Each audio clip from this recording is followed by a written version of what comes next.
First question है, एक प्रकाश किरण किसी दर्पण पर अभिलंबवत आपतित होती है तो परावर्तन कोण होगा 135 डिग्री, 90 डिग्री, 45 डिग्री, 0 डिग्री।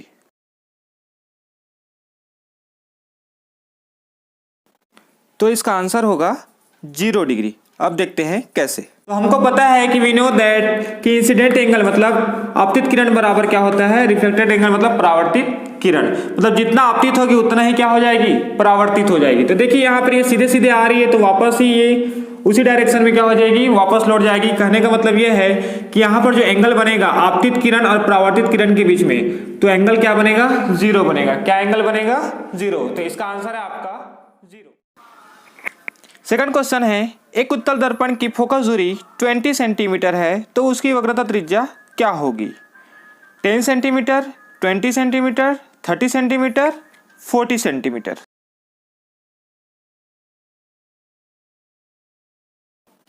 तो इसका आंसर है 40 सेंटीमीटर। अब देखते हैं कैसे। इसमें गिवन है आपका दिया हुआ है f इक्वल टू 20, मतलब फोकल लेंथ कितना है आपका 20। तो आपको पता होना चाहिए, अगर नहीं पता है तो मैं बता देता हूँ। f इक्वल टू होता है r/2।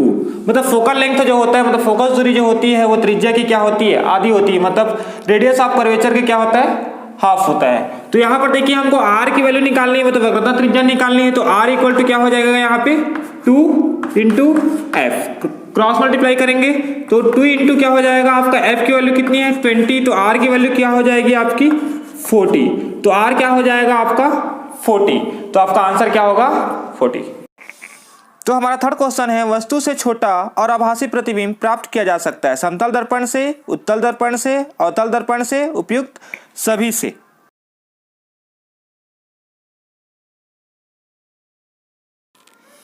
तो इसका आंसर होगा उत्तल दर्पण से। अब देखते हैं कैसे। थोड़ा सा साइज बड़ा कर देता हूं। ये है आपका ए बी ऑब्जेक्ट है, मतलब वस्तु है।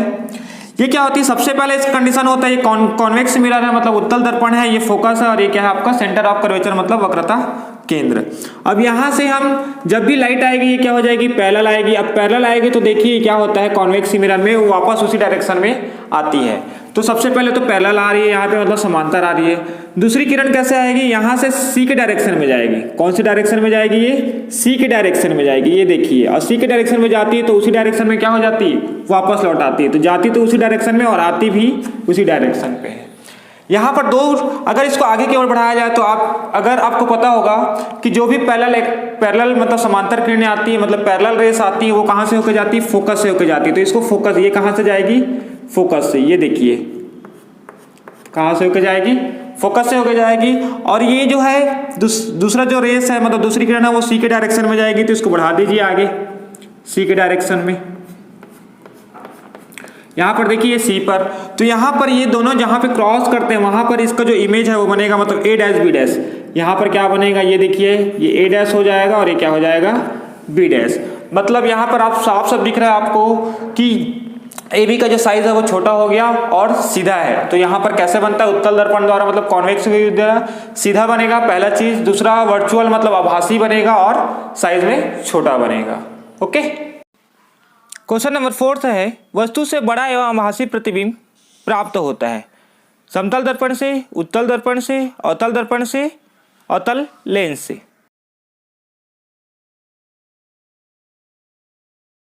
तो इसका आंसर होगा अवतल दर्पण से। अब देखते हैं कैसे। देखिए देखते हैं इसको कैसा होता है। सबसे पहले तो ये कॉनकेव मिरर है, मतलब अवतल दर्पण है। ये उसका क्या है, पोल है, मतलब ध्रुव है, फोकस है।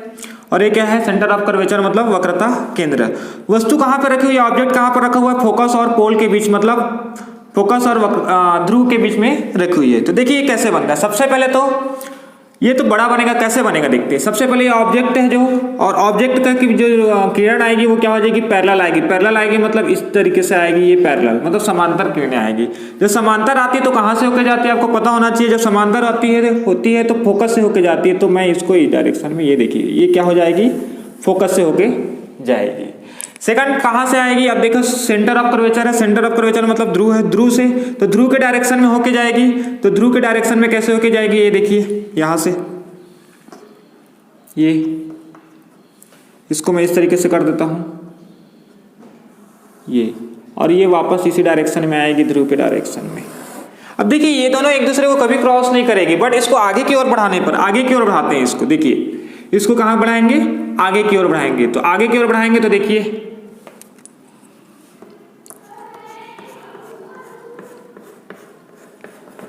और ये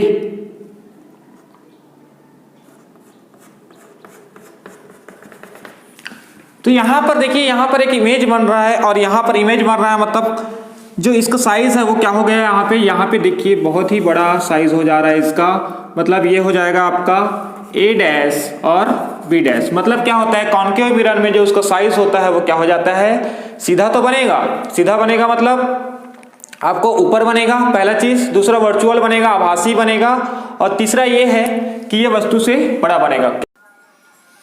क्वेश्चन नंबर 5 है, सर्च लाइट में प्रयुक्त होता है उत्तल दर्पण, गोलीय अवतल दर्पण, परिवलयाकार अवतल दर्पण, परवलयाकार उत्तल दर्पण।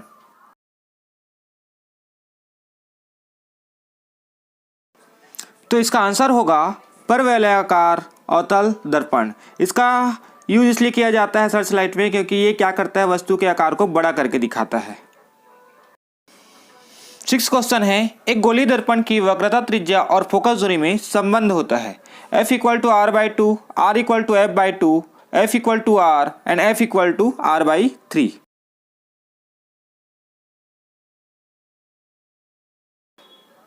तो इसका आंसर होगा f = r/2। अब देखते हैं कैसे, पहले समझते हैं कैसे होता है ये देखिए सपोज ये क्या है, आपका मिरर है, आपका कॉनकेव मिरर है, मतलब अवतल दर्पण है आपका A B, यहाँ पे पोल है मतलब ध्रुव है, फोकस है मतलब फोकल लेंथ, और आपका C मतलब ये है आपका वक्रता केंद्र मतलब आप सेंटर ऑफ कर्वेचर। तो जो रेडियस होता है मतलब वक्रता त्रिज्या होती है R, वो क्या होती है देखते हैं। जो R होती है मतलब CP, इसके इक्वल होती है, मतलब CP की क्या हो जाएगी, R = CP। अब यहाँ पर देख सकते हैं जो F है वो CP का क्या है, आधा।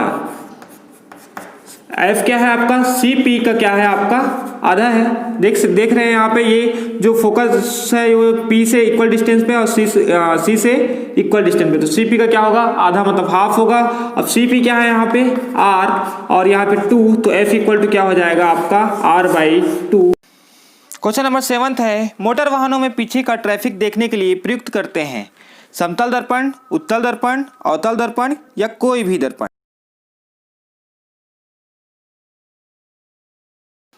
तो आपने जनरली देखा होगा कि हम जब भी बाइक चलाते हैं तो पीछे का जो भी व्हीकल होता है या जो भी आपका और बाइक होते हैं वो क्या होते हैं, सीधे तो दिखते हैं और छोटे भी साइज में छोटे भी दिखाई देते हैं। तो मैंने पहले ही बताया है कि साइज में छोटे और सीधे के लिए किसका यूज करते हैं, उत्तल दर्पण का। तो इसका आंसर होगा B, उत्तल दर्पण। क्वेश्चन नंबर 8 है, उत्तल दर्पण द्वारा उत्पन्न आवर्धन होता है एक से कम, एक से अधिक, इनमें से कोई नहीं।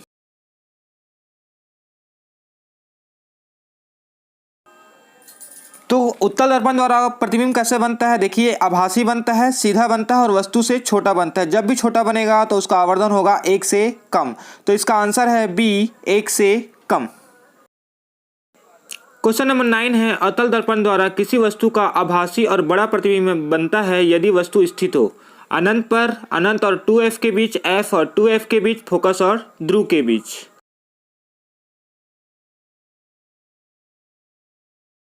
तो इसका आंसर है D, फोकस और ध्रुव के बीच। अब देखते हैं कैसे।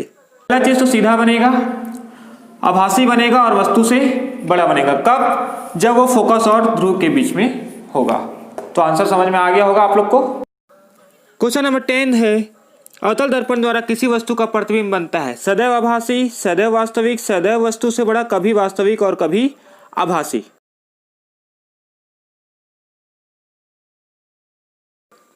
तो इसका आंसर है कभी वास्तविक और कभी आभासी। देखिए हमेशा याद रखिएगा जो अवतल दर्पण है उसके द्वारा वास्तविक भी बनता है और आभासी भी बनता है। तो इसका आंसर D होगा।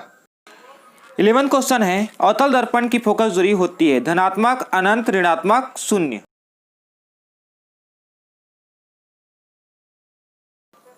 इसका आंसर होगा ऋणात्मक। अब देखते हैं कैसे। अब ये बोल रहा है कि अवतल दर्पण की फोकस दूरी क्या होगी। फोकस दूरी मतलब यहाँ से थ्रू से फोकस की दूरी, मतलब इसके बीच का डिस्टेंस पॉजिटिव होगा कि नेगेटिव होगा, मतलब यहाँ से यहाँ तक। अब हम देखते हैं कि नंबर लाइन या फिर संख्या रेखा। यहाँ पर देखिए, अगर मान लो यहाँ पर आपका सेंटर ऑफ कर्वेचर है, मतलब ये क्या है आपका दर्पण है, तो फोकस दूरी कहाँ पर बढ़ रहा है आपका, इस साइड बढ़ रहा है। तो आपको पता होगा कि नंबर लाइन पर जो भी होता है, यहाँ पर क्या होता है -1, यहाँ -2, यहाँ -3, इधर +1 +2 एंड +3। तो यहाँ पर आप साफ साफ देख सकते हैं कि जो अवतल दर्पण होती है, मतलब कॉन्केव मिरर होती है, उसकी जो फोकस दूरी होती है वो क्या होती है, नेगेटिव होती है, क्योंकि वो कहाँ से होता है, लेफ्ट साइड होता है। लेफ्ट साइड मतलब आपका बायां हाथ साइड। क्वेश्चन नंबर 12 है, समतल दर्पण की फोकस दूरी होती है धनात्मक, अनंत, ऋणात्मक, शून्य।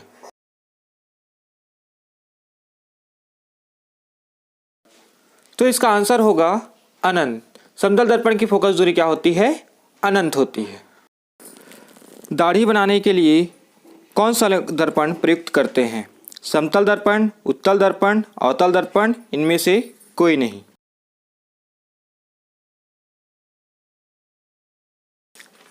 तो इसका आंसर होगा अवतल दर्पण, क्योंकि अवतल दर्पण जो है वो आभासी, सीधा और बड़ा प्रतिबिंब बनाता है। 14वां क्वेश्चन है, डॉक्टरों द्वारा नाक, कान, गला की जांच करने के लिए कौन सा दर्पण प्रयुक्त होता है? समतल दर्पण, उत्तल दर्पण, अवतल दर्पण, इनमें से कोई भी।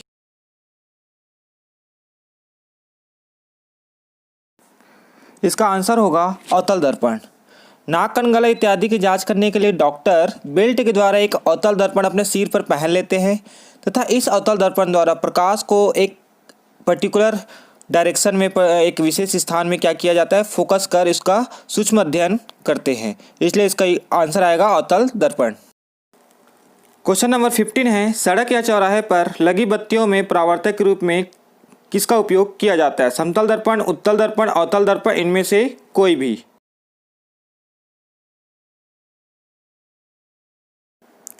तो इसका आंसर होगा उत्तल दर्पण। उत्तल दर्पण लाइट बीम को, मतलब प्रकाश को क्या कर देता है, फैला देता है। उसके इसी गुण का उपयोग सड़क या चौराहे पर किया जाता है।